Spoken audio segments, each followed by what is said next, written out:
So today we're talking about Solo, which is a story of toxic love from director Sophie Dupuis. It's her directorial debut. It stars Theodore Pellerin and Felix Maritaud. Raj is here. How you doing, Raj? Hello. I'm good. So you've seen Sauvage? Is it Sauvage? That film that I think was on at London or Flair a few years ago? Yeah. That I immediately recognized one of the actors from that. He was the lead in Sauvage, but I was like, oh, that guy again. I haven't really seen him do much, or maybe I just haven't been paying attention. But it was nice to see his face in this film. Because I remember you were raving about that film, and I haven't seen it. I have seen 120 Beats Per Minute, which he's also starring in. But great cast, got to say, the two leads I thought were really good. Theodore Pellerin was in Lurker and Beau is Afraid. I think he must have had a really small role in Beau is Afraid, because I don't remember him being in that. I just watched that recently.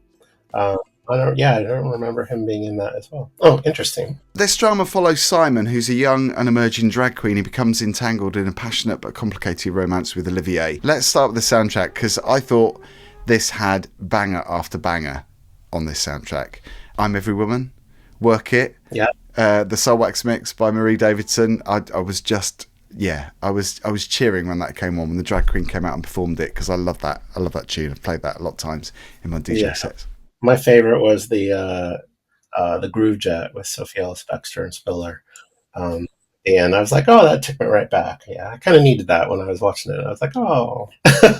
Because, I mean, this film is not cheap by any means. I don't know what the budget is, but they must have spent a lot on the music, because there were at least 5 really big tunes that I would imagine would be quite expensive to buy, to put on a soundtrack. Yeah. And, sometimes that can make all the difference, Yeah.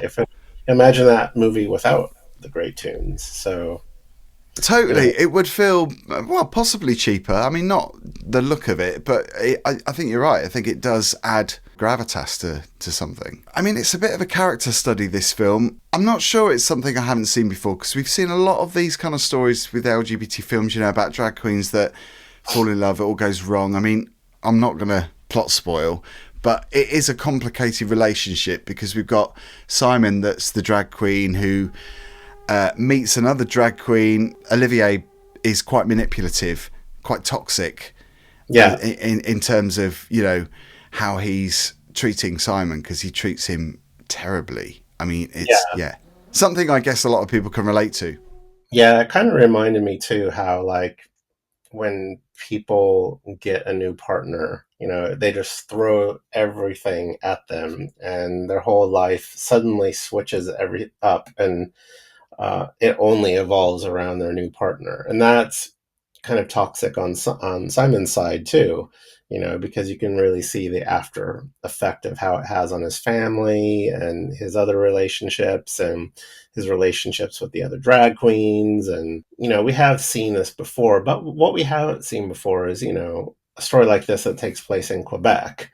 It's like the French part of Canada. So I thought that was interesting. It gave me some insight into maybe what drag queen or queer life is up north. I don't know. People do drop their friends and their family that they previously have got on really well with or are close to. And in this story, we see Simon is really close to his sister, and his sister's dress designer as well, so she's helping him create these amazing costumes and dresses, and you see her kind of pushed to the side almost, and she feels quite neglected by that. So that was interesting, that it does show that side, the downside of when somebody's really into someone that they're seeing, and they throw their whole life into this relationship. Even if it's not working, they try their best to give them their all. And when they're not getting it back in return, they've really lost out. Yeah, and what really, I think the overarching message for me in this film was, even as family, we can be so cruel to each other, but you just kind of like brush it off because it's your family. Like the mother, she was, had a very complicated relationship with her son. But, there was a couple times where she didn't show up, and, and she left the family, and that was a real bone of contention with the daughter. And, and then the daughter just giving away that dress to the other drag queen. I thought that was really cruel, even though she was being treated cruel from Simon. So to me, it was just like the family dynamic, with your real family and the family dynamic with your drag family. was like, it's just really interesting. You know, it was Yeah. very well written and very well acted. The mother's, she's an opera singer, right? So she's Mhm. not been in touch with Simon for years. I think it's something like 10 years or something, isn't it? They've not been together. So she's kind of making an effort, but she's not really. It's very half-hearted, isn't it? She shows up at, one of his shows. It all goes horribly wrong because he's going through tough times with his partner, Olivier, and it's all falling back on him. So he's got that mental turmoil of not just the relationship that is really kind of forced with his mother. It's he's not getting anything back from her, and she's turning up and seeing him not performing to his best, and it's really painful to watch. It's quite sad to watch because he seems like a really decent guy. He seems very, very giving and very, very calm, actually, almost the opposite of what his drag persona is. And that's probably a common thing as well, because I think once people are on stage, it's like, the mask comes up, doesn't it? And people feel more courageous and they feel more confident. And he's quite shy in reality, in real life. Yeah.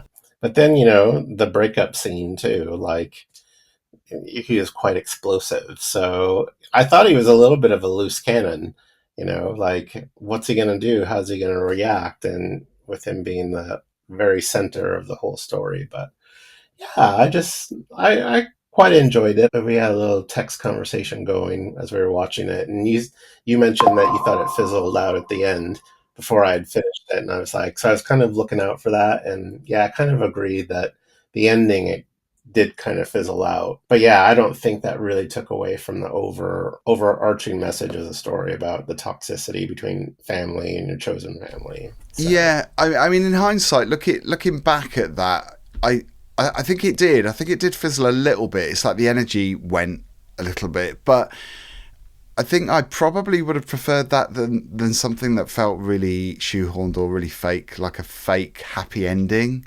Yeah. Because it probably felt more real for that fizzling, I suppose. Which, I know not everybody likes, like the big dramatic endings, and I don't think it's always necessary, especially with a story like this, because I suppose with a story like this is more sad than happy, maybe. Yeah. Yeah, it was a very sad movie, but I Yeah. can understand why it resonates with people because I think the message that I was just talking about really hit home. Like I felt that. So Yeah, and also the mother. I suppose she's the mother is a renowned opera singer and very, I don't know. I suppose caught up with the fame thing. She seems quite grounded, but in some ways she seems disconnected because of that fame. It's almost like, I thought about drag queens that I know, because I think this film in some ways felt a little bit dated in the sense that I don't think drag queens necessarily want that fame and glamour. Because I think a lot of drag queens, especially on the London scene, I think they, it's a job, and I don't think they necessarily want that. They just want to feel part of the scene, and obviously they want appreciation. They want to be liked, but I don't think there's necessarily anything starry about what they're doing. They don't necessarily want fame. Maybe. At the end of the day, it's a lot of dressing rooms and lugging around makeup and Totally, and taking makeup. It's not as glamorous as it always appears on stage. So exactly, and I think there were elements of this film that maybe painted that job out to be, all glamour, and it's, I suppose, that's the downside of this story, maybe. But yeah, I don't think it's always like that. But I did love their backstage banter between numbers. I like being a fly on the wall and listening to them be all catty to each other. Like, it's kind of sassy. That's entertaining, Yeah, it was. So yeah, I enjoyed it. I mean, I'm gonna go for 3 stars because I thought it was a good story, well told, I thought, and it was compelling. I thought it was quite engaging. It's like I say, it's not something that I haven't necessarily seen before.